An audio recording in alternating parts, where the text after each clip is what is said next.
Morning વિદ્યાર્થી મિત્રો, છેલ્લે લાસ્ટ લેક્ચરમાં આપણે ચુંબકીય ફ્લક્સ વિશે ભણ્યા કે ચુંબકીય ફ્લક્સ એટલે શું.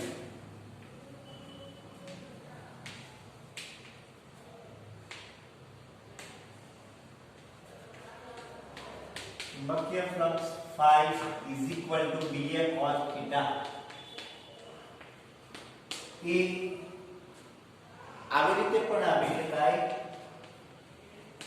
b ડોટ a ચુંબકીય ક્ષેત્રને પૃષ્ઠ સદિશ ના અદિશ ગુણાકાર જેટલું હોય. ચુંબકીય ફ્લક્સ એટલે આપેલ પૃષ્ઠમાંથી પૃષ્ઠને લંબ રૂપે પસાર થતી ક્ષેત્ર રેખાઓની સંખ્યા.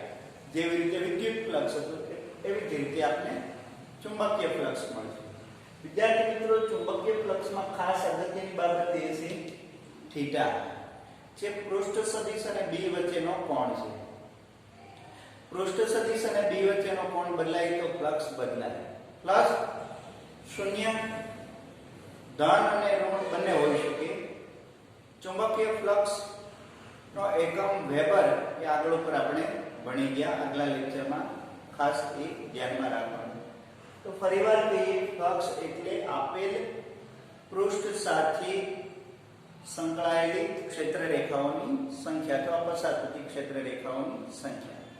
ત્યારબાદ હવે આપણે એક સૌથી અગત્યના નિયમ તરફ જઈએ, જે થિયરી આઈએમપી પણ છે વિદ્યાર્થી મિત્રો. એ થિયરી તરફ જઈએ તો એ થિયરી છે ફેરેડેનો વિદ્યુત ચુંબકીય પ્રેરણનો નિયમ. સમજાવો તો ફેરેડેનો વિદ્યુત ચુંબકીય પ્રેરણનો નિયમ આ રીતનો છે.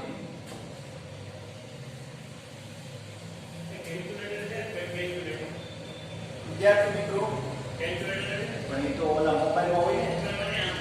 નહીં વિદ્યાર્થી મિત્રો, ફેરેડેના ઘણા બધા પ્રયોગો જે આગળના લેક્ચરમાં આપણે જોયા, આ પ્રયોગો પરથી એ તારણ મળ્યું આપણને કે જો જે કંઈ વિદ્યુત પ્રેરિત થાય છે બીજી લૂપમાં અથવા વાહક લૂપમાં, તે શાના કારણે થાય છે તો કે એક ચુંબકીય ક્ષેત્ર સમય સાથે બદલાય. આપેલ લૂપ સાથે સંકળાયેલ ચુંબકીય ક્ષેત્ર સમય સાથે બદલાય ત્યારે પ્રેરિત પ્રવાહ મળે. આ સૌથી અગત્યનું તારણ ફેરેડેએ તાર્યું અને એના ઉપરથી એમણે એક નિયમ મેળવ્યો કે આ પ્રેરિત ઈએમએફ અથવા પ્રેરિત પ્રવાહનું મૂલ્ય કેટલું મળે. એમના માટે એને નિયમ આપ્યો, જે આપણે જોઈશું. તો અહીંયા પહેલું તો એક વિદ્યાર્થી મિત્રો, ધારો કે અહીંયા એક લૂપ,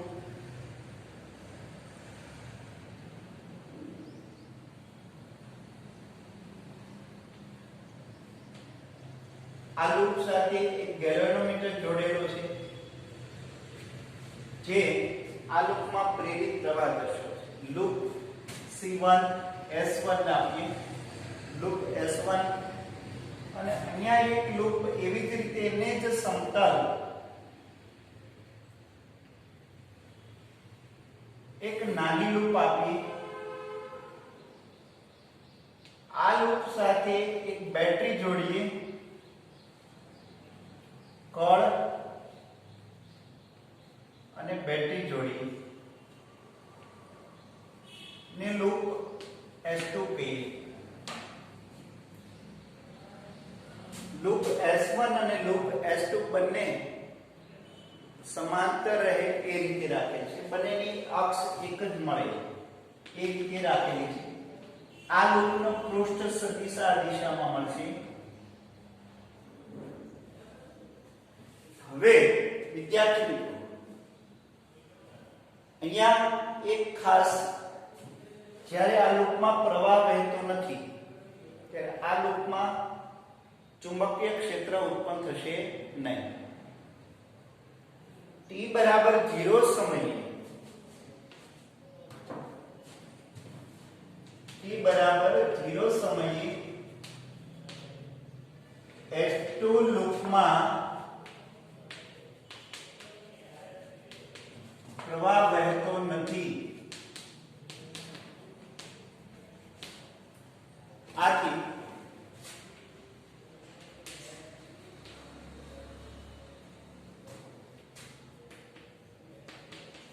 તેમાંથી ચુંબકીય ક્ષેત્ર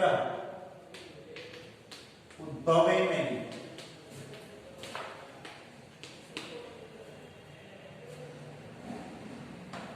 હવે આપણે સ્વિચ ઓન કરીએ એટલે તાત્ક્ષણિક પ્રવાહ પસાર થશે. તાત્ક્ષણિક પ્રવાહ પસાર થાય એટલે પ્રવાહનું મૂલ્ય 0 થી મેક્સિમમ થશે. કળ ઓન કરતા લૂપમાં પ્રવાહ 0 થી મેક્સિમમ થશે. આ મેક્સિમમ થશે ત્યારે લૂપના પ્રવાહ મેક્સિમમ થાય 0 થી ત્યારે ચુંબકીય ક્ષેત્ર પણ ટૂંક સમયગાળામાં ધીમે ધીમે વધી અને મહત્તમ થશે.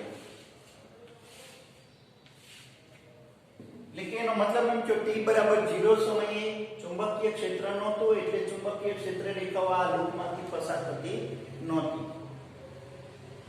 સ્વિચ ઓન કરી એટલે સૂક્ષ્મ સમયગાળામાં પ્રવાહ મહત્તમ થયો અને ચુંબકીય ક્ષેત્ર 0 થી મહત્તમ થયું. ત્યારે ક્ષેત્ર 0 થી મહત્તમ મળશે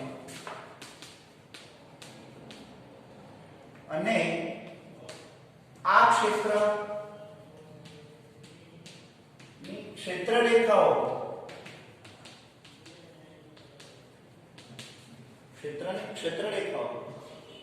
S1 સાથે 0 થી મેક્સિમમ સંકળાય રહે છે. એટલે કે એમાંથી પસાર થતી ક્ષેત્ર રેખાઓની સંખ્યા 0 થી મહત્તમ મળશે. તો આમનામાં t બરાબર 0 સમયે પસાર થતી ક્ષેત્ર રેખાઓની સંખ્યા 0 એટલે ફ્લક્સ 0. બહુ સૂક્ષ્મ સમયગાળો dt લઈએ t બરાબર t ડેશ ત્યારે ફ્લક્સ ϕ2 એ કંઈક મેક્સિમમ મળશે. તો આ બંને વચ્ચેનો ફેરફાર એટલે d phi કહીએ. શું કહીએ? d phi ફ્લક્સનો ફેરફાર પ્રારંભમાં 0 હતો અને મેક્સિમમ થયો તો ક્રમશઃ કેટલો વિસ્તાર મળ્યો એ વિસ્તારને આપણે d phi કહીએ. અને સમયગાળો સૂક્ષ્મ સમયગાળો એને dt કહીએ. શું કહીએ? dt. તો સૂક્ષ્મ સમયગાળામાં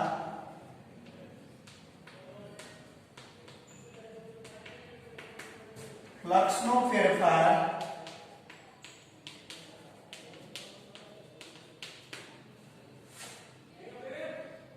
d phi અને સમયગાળો dt. આટલા સમયગાળામાં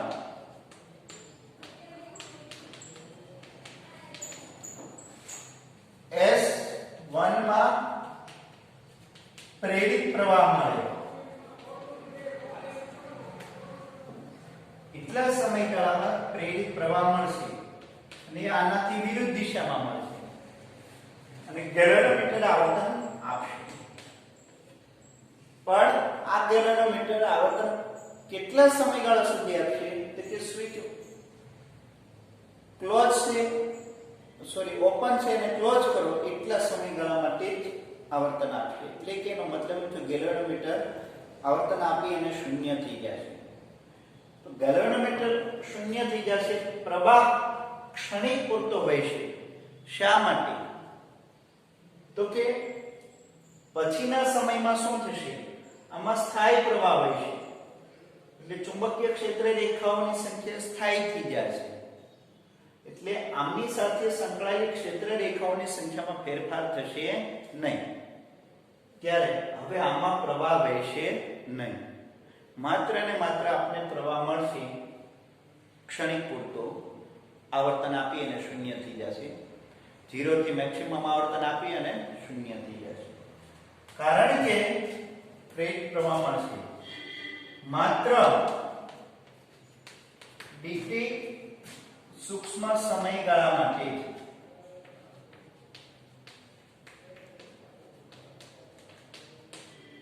ત્યારબાદના સમયમાં S2 માં સ્થાયી પ્રવાહ થઈ જાય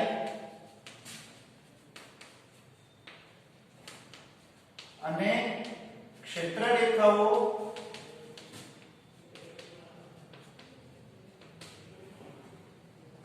પણ અચળ થઈ જશે. ની સંખ્યા અચળ થઈ જાય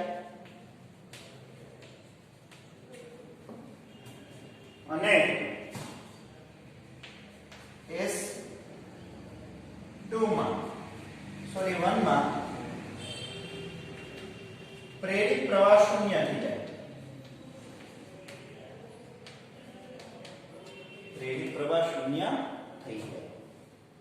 તો આવી રીતે વિદ્યાર્થી મિત્રો પ્રેરિત પ્રવાહ શૂન્ય મળશે. સતત પ્રવાહ વહેશે નહીં. એવી રીતે ફરી પાછી ઓન સે ઓફ કરો ત્યારે પણ આવર્તન આપશે. શા માટે? તો ઓન માંથી ઓફ કરીએ ત્યારે S2 માં પ્રવાહ મેક્સિમમ થી શૂન્ય થઈ જાય. તે ક્ષેત્ર રેખાઓ મેક્સિમમ થી શૂન્ય થઈ જાય. આની સાથે સંકળાયેલી ક્ષેત્ર રેખાઓ પણ મેક્સિમમ થી શૂન્ય થઈ જાય. ત્યારે પણ આપણને ફેરફાર મળે છે મેક્સિમમ થી શૂન્ય. ત્યારે પણ આપણે d phi મળશે ફ્લક્સમાં મેક્સિમમ થી શૂન્ય તરફ. તો ત્યારે પણ ગેલેનોમીટર આવર્તન આપશે અને એ પણ વિરુદ્ધ દિશામાં, પહેલા કરતા વિરુદ્ધ દિશામાં આવર્તન આપશે. તો આ ઉપરથી ફેરેડે નિયમ આપ્યો કે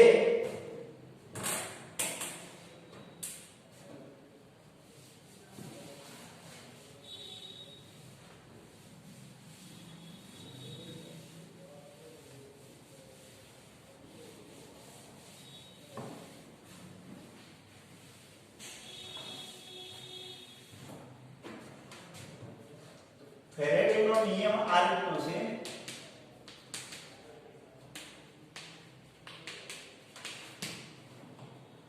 જ્યારે ગુંચળા સાથે સંકળાયેલ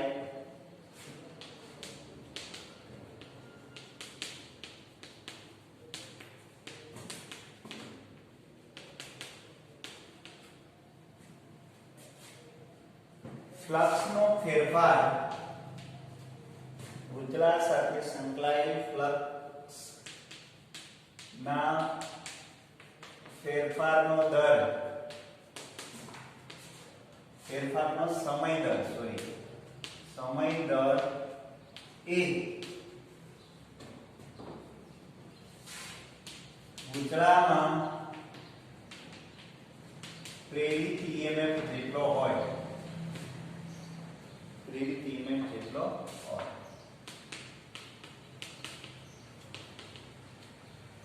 ગુંચળામાં પ્રેરિત EMF જેટલો હોય. અહીંયા વિદ્યાર્થી મિત્રો ગુંચળામાં પ્રેરિત EMF જેટલો હોય અને એ આપણે આ રીતે ધારો કે ગુંચળામાં ડેલ્ટા ટી સમયગાળામાં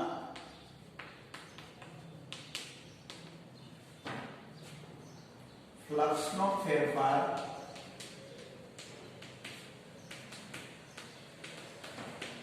ડેલ્ટા phi હોય તો સરેરાશ EMF, પ્રેરિત EMF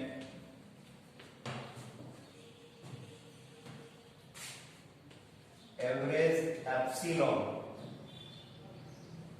is equal to delta phi upon delta t અને ઋણ નિશાની તેનો મતલબ એવો થયો કે ફ્લક્સનો ફેરફારની વિરુદ્ધ પ્રેરિત પ્રવાહ મળે અથવા પ્રેરિત EMF મળે.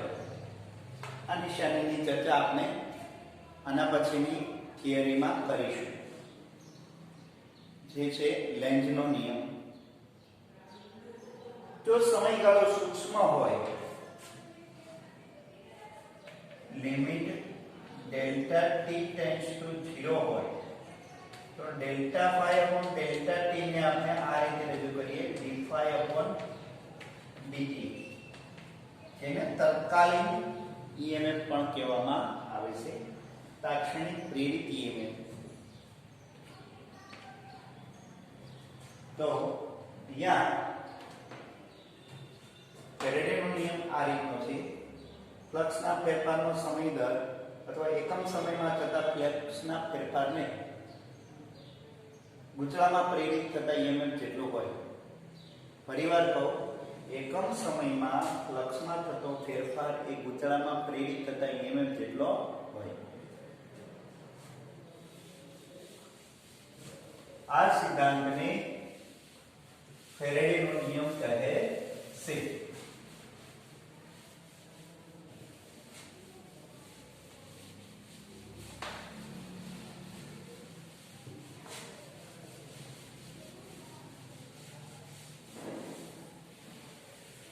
ફેરેડેનો નિયમ આપણને આ રીતે મળ્યો, epsilon is equal to minus d phi upon dt. જો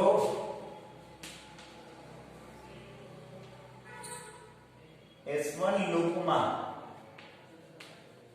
એટલે કે બાજુમાં દર્શાવેલી મોટી લૂપમાં n આટા હોય, તો પ્રેરિત EMF આપણે આ રીતે આપી શકીએ.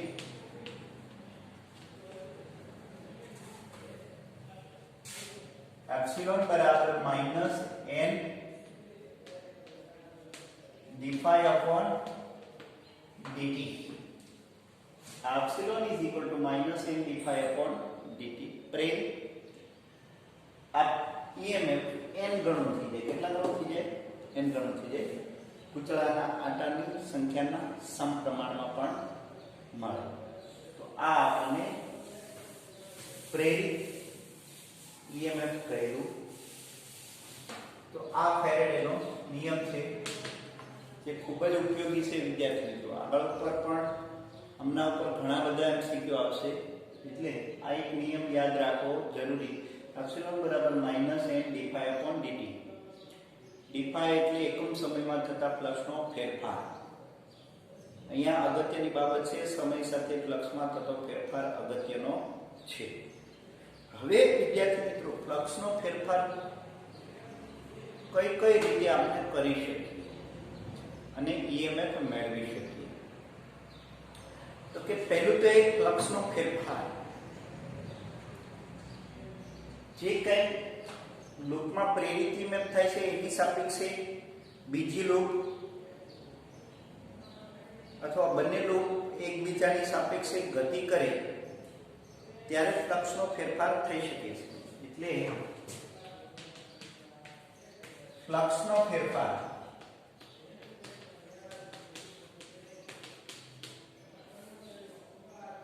પહેલું, બંને લૂપ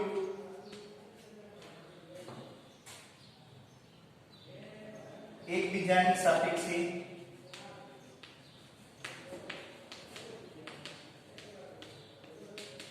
ગતિ કરે ત્યારે પ્રેરિત EMF ઉત્પન્ન થાય, અને ગતિકીય EMF પણ કહેવામાં આવે છે. ગતિકીય EMF.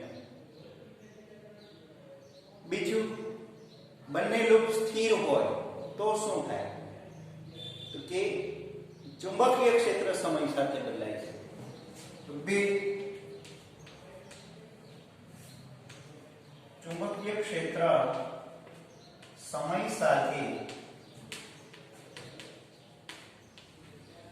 બદલાય તો પ્રેરિત EMF ઉત્પન્ન થાય. ચુંબકીય ક્ષેત્ર સમય સાથે બદલાય તો પ્રેરિત EMF ઉત્પન્ન થાય.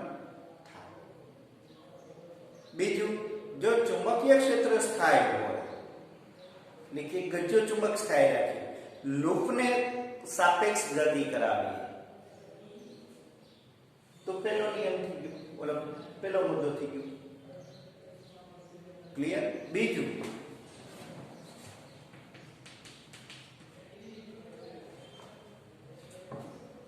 ચુંબકીય ક્ષેત્રની સાપેક્ષે બીજી લૂપ સતત ગતિ કરતી હોય, એટલે કે ક્ષેત્ર રેખાઓ આવી રીતે છે, લૂપને આ રીતે રાખીએ અને રોટેશન કરાવીએ તો પૃષ્ઠ સદિશ બદલાય.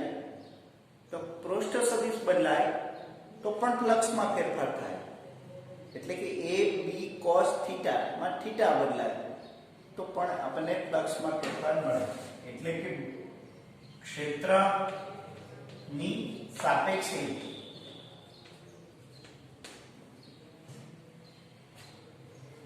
પૃષ્ઠ સદિશ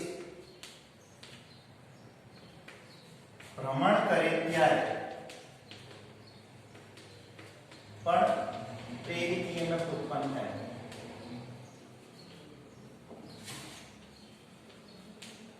એટલે કે સ્થાયી બે ચુંબક હોય, એમની વચ્ચે એક ચોરસ લૂપ હોય, ચોરસ લૂપને ગતિ કરાવીએ, રોટેશન કરાવીએ તો પણ પ્રેરિત EMF ઉત્પન્ન થાય. અત્યારે હાલના જે કઈ જનરેટરમાં ને મોટા પ્રમાણમાં વિદ્યુત જનરેટર, પાવર સ્ટેશન જે કઈ હોય જનરેશન, એ જનરેટરમાં લૂપ આ રીતે ભ્રમણ આપતી હોય છે. ચુંબકીય ક્ષેત્ર સ્થાયી હોય, લૂપ એમાં ભ્રમણ કરે, એટલે કે પૃષ્ઠ સદિશ બદલાતો રહે અને આપણને પ્રેરિત EMF મળતા રહે. એટલે ગુજરાતને ચુંબકીય ક્ષેત્રમાં વર્તુળમય ગતિ કરાવી અને પ્રેરિત EMF મેળવી શકાય. ત્યારબાદ લૂપના પરિમાણમાં ફેરફાર કરીને પ્રેરિત EMF મેળવી શકાય.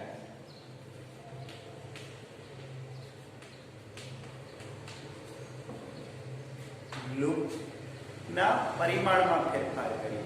દાખલા તરીકે આવી રીતે ચુંબકીય ક્ષેત્ર હોય અને આ લૂપ હોય, આ લૂપની ત્રિજ્યા સમય સાથે સતત બદલાતી જાય, એટલે કે લૂપ નાની ને નાની થતી જાય. એટલે કે આવી રીતે લૂપની ત્રિજ્યા ધીમે ધીમે ઘટી અને શૂન્ય થઈ જાય, ફરી પાછી શૂન્યથી વધે. એવી રીતે લૂપના પરિમાણમાં ફેરફાર કરીએ તો પણ ફ્લક્સમાં ફેરફાર થશે.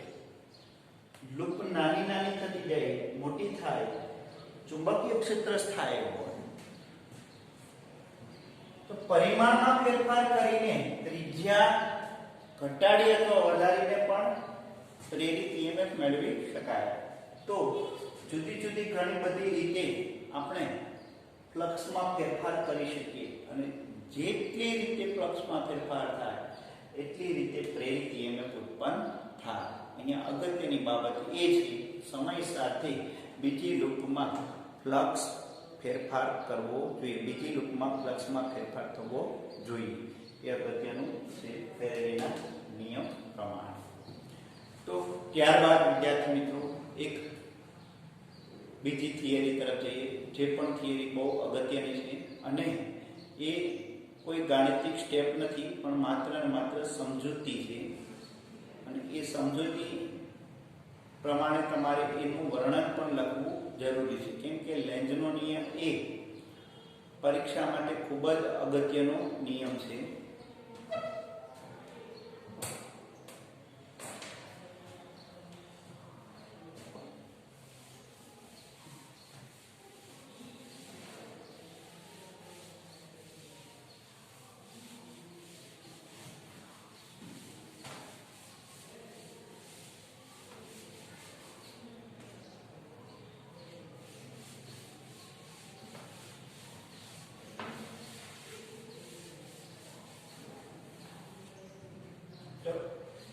નેક્સ્ટ થિયરી એ છે લેન્ઝનો નિયમ.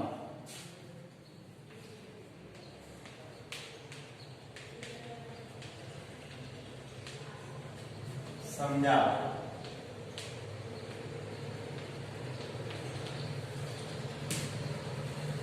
અહીંયા લેન્ઝનો નિયમ એટલે કોઈ એવું સ્ટેટમેન્ટ નથી કે નિયમનો ઉપયોગ કરી અને આપણે પ્રેરિત EMF મેળવી શકીએ. પણ અગત્યની બાબત એ છે વિદ્યાર્થી મિત્રો, લેન્ઝનો નિયમ એ દર્શાવે છે કે પ્રેરિત EMF અથવા પ્રેરિત પ્રવાહ જ્યારે બીજી લૂપ સાથે ગેલેનોમીટર જોડેલું હોય, જો ગેલેનોમીટર જોડીએ તો પ્રેરિત પ્રવાહ તૈયાર થાય. ગેલેનોમીટર ના જોડીએ અને બંને છેડા ઓપન રાખીએ તો બંને છેડે વિદ્યુત સ્થિતિમાનનો તફાવત મળે, એટલે કે બેટરી તે રચાય.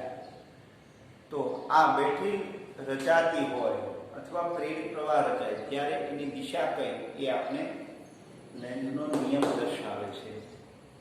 તો અહીંયા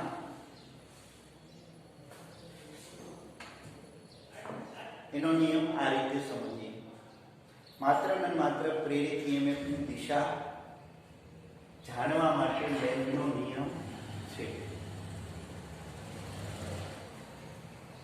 અહીંયા વિદ્યાર્થી મિત્રો પહેલો કિસ્સો આપણે આ લઈએ.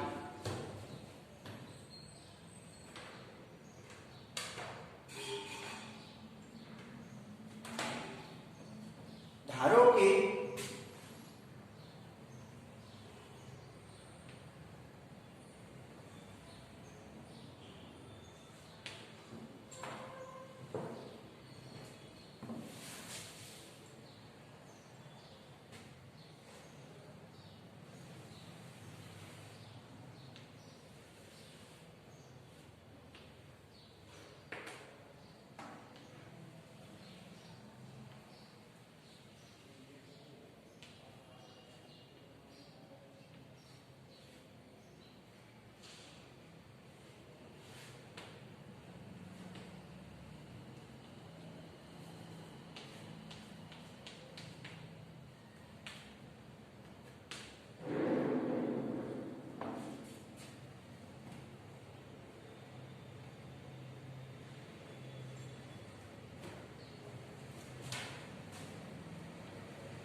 એક લૂપ S1, બીજી લૂપ S2, બીજી લૂપ સાથે ગેલેનોમીટર જોડીએ.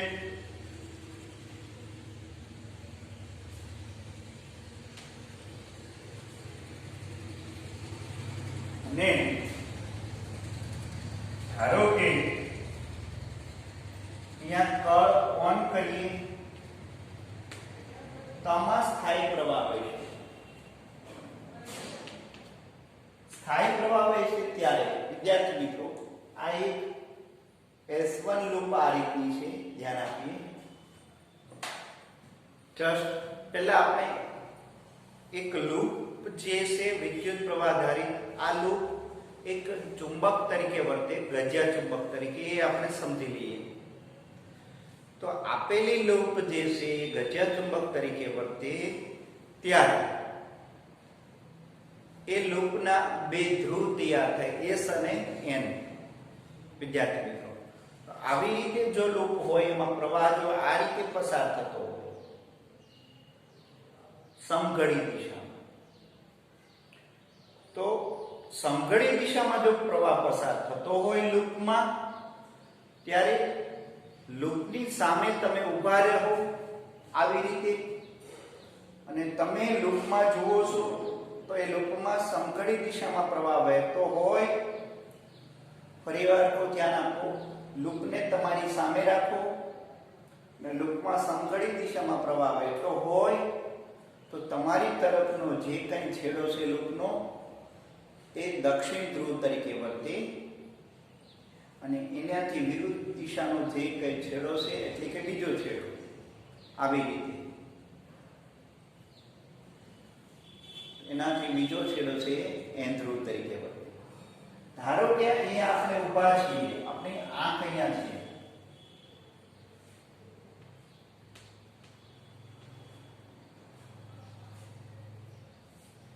તો આ છેડો S છે, તો એનીથી વિરુદ્ધ છેડો N થશે. શું થશે? N. આ બાજુનો છેડો S, એટલે આવી રીતે એક ગજ્જો ચુંબક તૈયાર થશે. એમાં N ધ્રુવ અને S ધ્રુવ તૈયાર થશે અને આનું ચુંબકીય ક્ષેત્ર આ રીતે મળશે.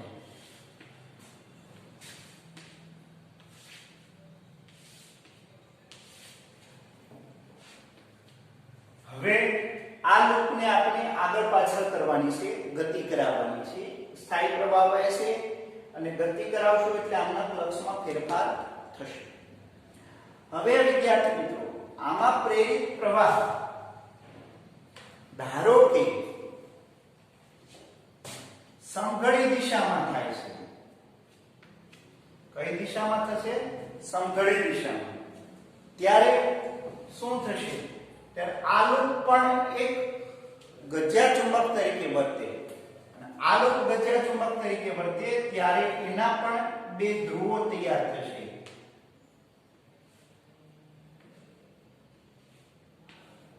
આવી રીતે એ પણ એક ગજ્જો ચુંબક તરીકે વર્તે. ધારો કે આમાં સમઘડી દિશામાં પ્રવાહ વહે તો આ છેડો S રહેશે અને આ છેડો N રહેશે. તો અહીંયા શું થશે? તો કે એક બાબત એ થશે, શું બોલું? એક બાબત એ થશે કે લૂપને આપણે જેમ જેમ નજીક લેતા જઈશું ત્યારે ખાસ સમજો, આ રીતે તમારે થોડુંક સમજી લેવાનું છે. તો તમારી રીતે તમારે વર્ણન લખવાનું છે. પહેલું ધારો કે પ્રથમ લૂપમાં એવી રીતે પ્રવાહ વહે છે કે બીજી લૂપ તરફનો પ્રથમ લૂપનો છેડો N ધ્રુવ તરીકે વર્તે. અને હવે ધારો કે બીજી લૂપમાં એવી રીતે પ્રવાહ પ્રેરિત થતો હોય કે જેમાં N ધ્રુવની સામે S ધ્રુવ તૈયાર થાય, એટલે કે સમઘડી દિશામાં પ્રવાહ પસાર થાય. એટલે કે બેમાં આમાં પ્રવાહ જે દિશા વહે છે એ જ દિશામાં આમાં પ્રવાહ પ્રેરિત થતો હોય ત્યારે બે ધ્રુવ પરસ્પર વિરુદ્ધ મળે. તો આ કન્ડિશન કેવી થાય?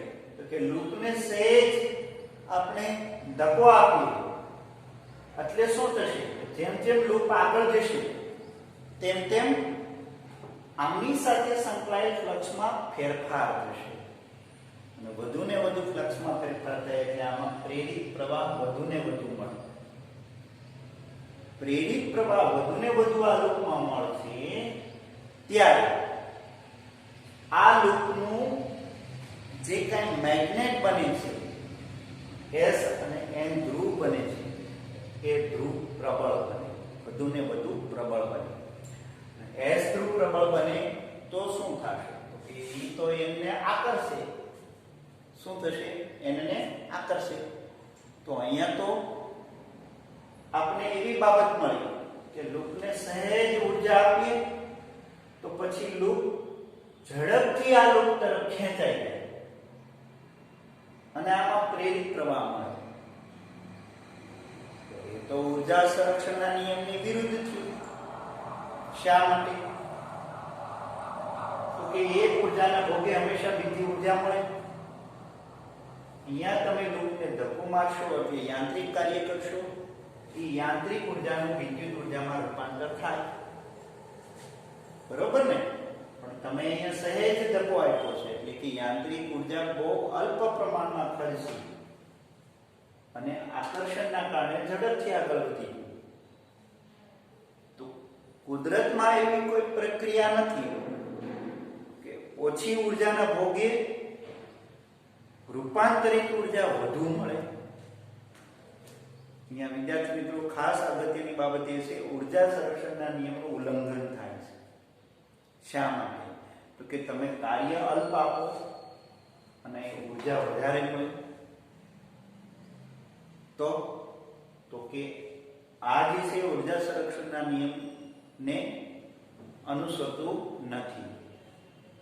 તો કે અહીંયા S ધ્રુવ પ્રેરિત થાય, અહીંયા N ધ્રુવ પ્રેરિત થાય, એવી રીતે આમાં પ્રવાહ ન ઉત્પન્ન થાય, એવી રીતે આમાં પ્રવાહ તૈયાર થાય નહીં. તો કે આપણી ધારણા ખોટી છે કે અહીંયા N ની સામે S તૈયાર થાય, એ થાય નહીં. તો કે ધારો કે આ પ્રવાહ આપણે પ્રેરિત પ્રવાહ વિરુદ્ધ દિશામાં લઈએ. કેવી રીતે વહેશે? વિરુદ્ધ દિશામાં. એટલે કે ધારો કે હવે બીજી ધારણા આપણે એ છે કે ધારો કે પ્રેરિત પ્રવાહ વિરુદ્ધ દિશામાં વહેતો હોય, આ દિશામાં, આના કરતા આમાં વિરુદ્ધ દિશામાં વહેતો હોય, તો શું થાય? તો આ ધ્રુવ N બની જાય અને આ ધ્રુવ S બની જાય. ક્લિયર? અને આ જે છે એ આવી રીતે મળશે. વિદ્યાર્થી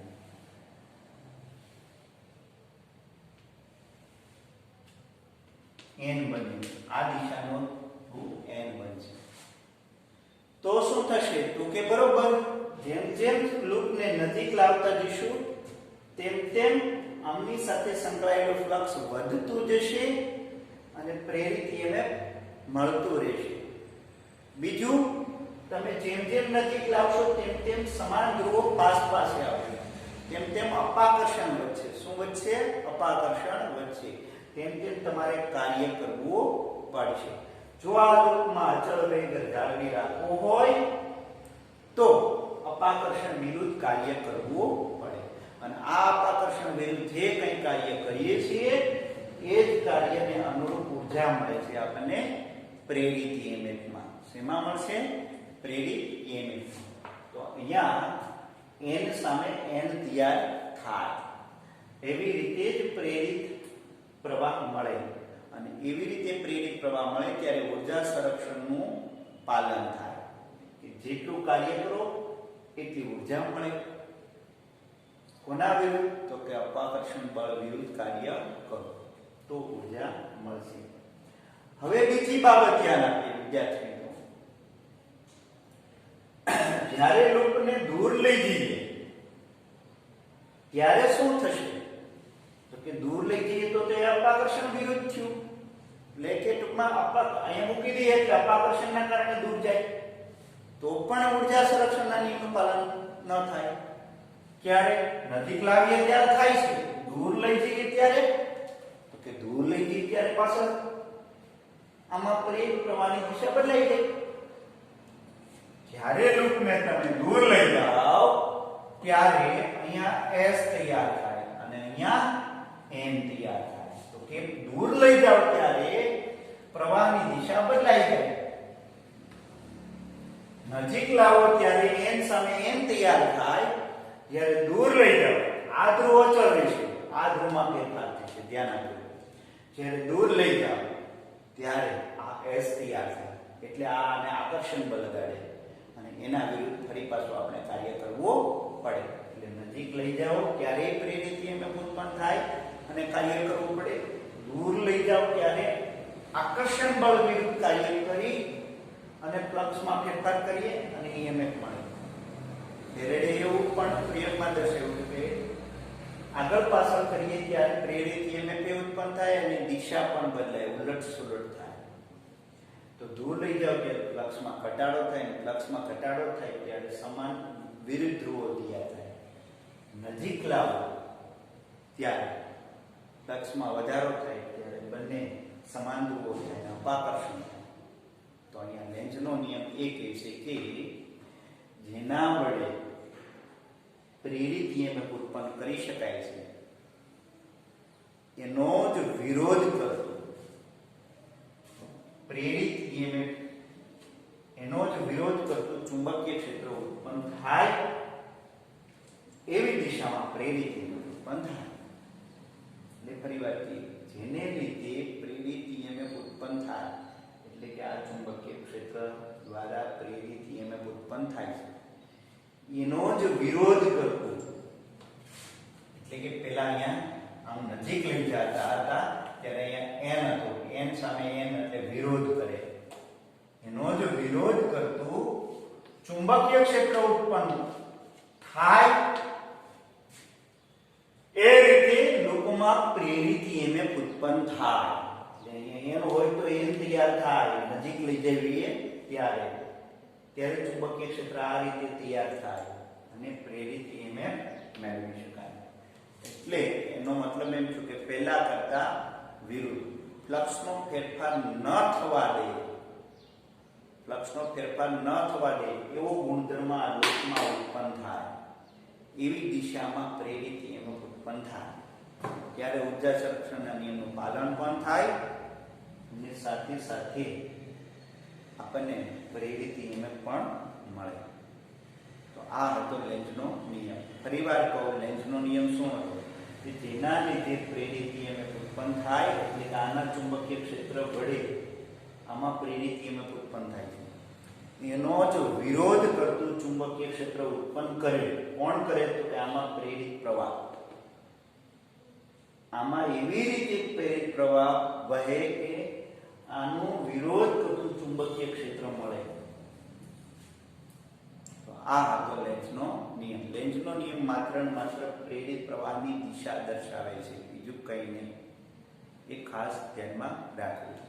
બાકીનું આપણે નેક્સ્ટ લેક્ચરમાં લઈશું.